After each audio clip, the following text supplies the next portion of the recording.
Friends, എല്ലാവർക്കും സമാസ് cream വേളിലേക്ക് സ്വാഗതം.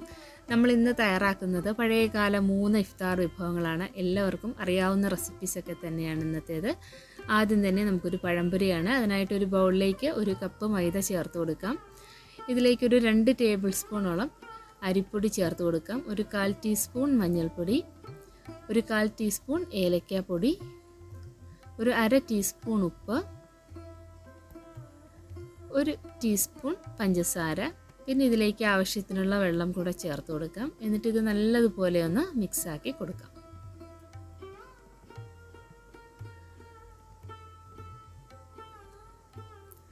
ഒരുപാടങ്ങ് കട്ടിയല്ല, ഒരുപാടങ്ങ് ലൂസല്ലാത്ത ഒരു കൺസിസ്റ്റൻസിയിലാണ് നമ്മൾ ഈ മാവ് തയ്യാറാക്കി എടുക്കേണ്ടത്. അതിനാവശ്യത്തിനുള്ള വെള്ളം ചേർത്ത് മിക്സാക്കി എടുക്കാം. ഇപ്പോൾ ഇതാ മിക്സായി വന്നിട്ടുണ്ട്. ഇതിലേക്കൊരു 1/4 ടീസ്പൂൺ ഈസ്റ്റ് കൂടെ ചേർത്ത് നന്നായി ഒന്ന് മിക്സാക്കി കൊടുക്കാം.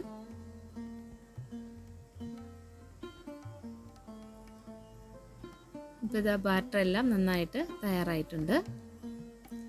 ഇതിലേക്ക് ഞാൻ ഒരു 3 നേന്ത്രപ്പഴമാണ് ഇവിടെ എടുത്തിട്ടുള്ളത്. ഇതൊന്ന് കട്ട് ചെയ്ത് എടുത്തിട്ട് വരാം. ഇതാ ഇതുപോലെയാണ് കട്ട് ചെയ്ത് എടുത്തിട്ടുള്ളത്. നമുക്കിത് ഓരോന്നും ഈ ഒരു ബാറ്ററിൽ മുക്കിയിട്ട് നല്ല ചൂടുള്ള എണ്ണയിലേക്കിട്ട് ഫ്രൈ ആക്കി എടുക്കാം.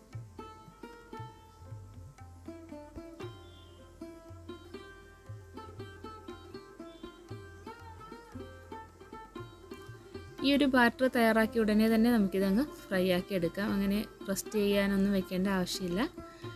നല്ലതുപോലെ ഈ ഒരു പഴംപൊരി നല്ല മുരിഞ്ഞ് നമുക്ക് കിട്ടും. നല്ല ഫ്ലഫി ആയിട്ട് തന്നെ ഈ ഒരു പഴംപൊരി കിട്ടും.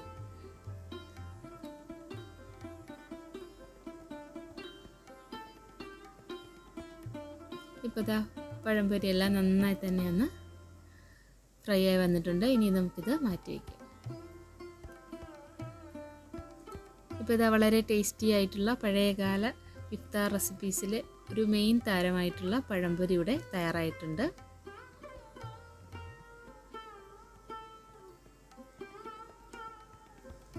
അടുത്തതായിട്ട് നമ്മൾ തയ്യാറാക്കുന്നത് ഈത്തപ്പഴം വെച്ചിട്ടുള്ള നല്ല ഒരു ബജിയാണ്. അപ്പോൾ അതിനായിട്ട് നമ്മൾ ഈത്തപ്പഴത്തിൻ്റെ ആ ഒരു സീഡെല്ലാം കളഞ്ഞതിന് ശേഷം നമ്മൾ ഈ സെയിം മാവിലേക്ക് തന്നെ ഇതുപോലെ ഒന്ന് ഉരുട്ടി ഇട്ട് കൊടുക്കുകയാണ്.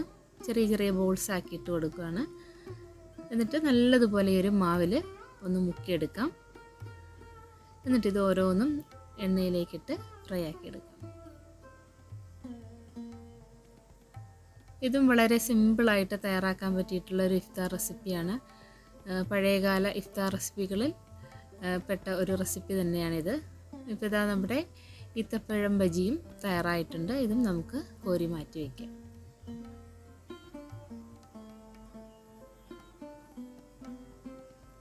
നല്ല ടേസ്റ്റി ആയിട്ടുള്ളൊരു ഇഫ്താർ സ്നാക്കാണ് ഈ ഒരു ഈത്തപ്പഴം വെച്ചിട്ടുള്ള ബജി.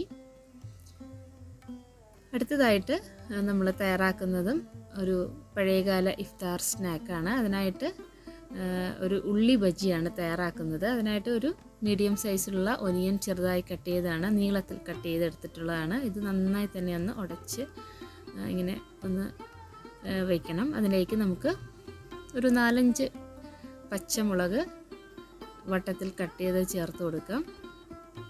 അതുപോലെ ഇതിലേക്ക് കുറച്ച് കറിവേപ്പില ചെറുതായി കട്ട് ചെയ്തതും ചേർത്ത് കൊടുക്കാം. ഒരു 1/4 കപ്പ് കടലമാവ് ചേർത്ത് കൊടുക്കാം. ഇതിലേക്ക് ഒരു 2 ടേബിൾ സ്പൂണോളം അരിപ്പൊടി ചേർത്ത് കൊടുക്കുന്നുണ്ട്. ആവശ്യത്തിനുള്ള ഉപ്പ്, ഒരു 1/4 ടീസ്പൂൺ മഞ്ഞൾപ്പൊടി, 1 ടീസ്പൂൺ ഗരം മസാല, 1 ടീസ്പൂൺ മുളക് പൊടി, കാശ്മീരി ചില്ലിയാണ് ചേർക്കുന്നത്. പിന്നെ നമുക്കിതിലേക്ക് കുറച്ച് കായം പൊടിച്ചത് കൂടെ ചേർത്ത് കൊടുക്കാം. എന്നിട്ടിത് നന്നായി തന്നെ ഒന്ന് മിക്സാക്കി കൊടുക്കാം. കൈകൊണ്ട് തന്നെ ഒന്ന് മിക്സാക്കി ആ ഒരു ഒനിയനകത്തുള്ള വെള്ളം ഇതിലേക്ക് കിട്ടുന്ന വിധത്തിൽ നല്ലപോലെ ഒന്ന് മിക്സാക്കി കൊടുക്കാം.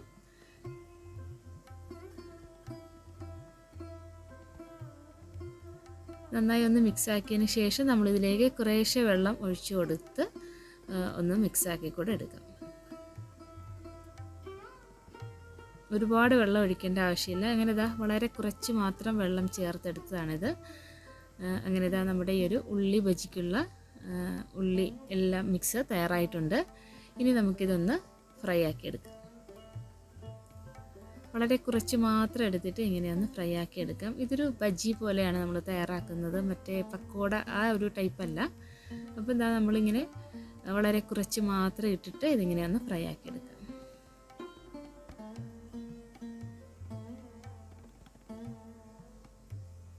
നല്ല ക്രിസ്പി ആയിട്ടുള്ള ഒരു ബജ്ജിയാണ് ഈ ഒരു ഉള്ളി വെച്ചിട്ട് നമ്മൾ തയ്യാറാക്കി എടുത്തിട്ടുള്ളത്. ഇതും പഴയകാല ഇഫ്താർ റെസിപ്പികളിൽ പെട്ടിട്ടുള്ള ഒരു റെസിപ്പി തന്നെയാണ്. ഇന്ന് തയ്യാറാക്കിയിട്ടുള്ള 3 റെസിപ്പികളും വളരെ എളുപ്പത്തിൽ തയ്യാറാക്കിയെടുക്കാൻ പറ്റിയിട്ടുള്ളതും പഴയകാല ഇഫ്താർ റെസിപ്പികളിലെ പെട്ടിട്ടുള്ളതുമായ റെസിപ്പീസാണ്. അപ്പോൾ നിങ്ങൾക്ക് ഇന്ന് തയ്യാറാക്കിയ ഒരു 3 വിഭവങ്ങളും ഇഷ്ടമായെന്ന് വിചാരിക്കുന്നു. എല്ലാവരും ട്രൈ ചെയ്ത് നോക്കണേ. പുതിയൊരു വീഡിയോയും വിശേഷങ്ങളും വിഭവങ്ങളും ഒക്കെ ആയിട്ട് വീണ്ടും കാണാം. ബൈ.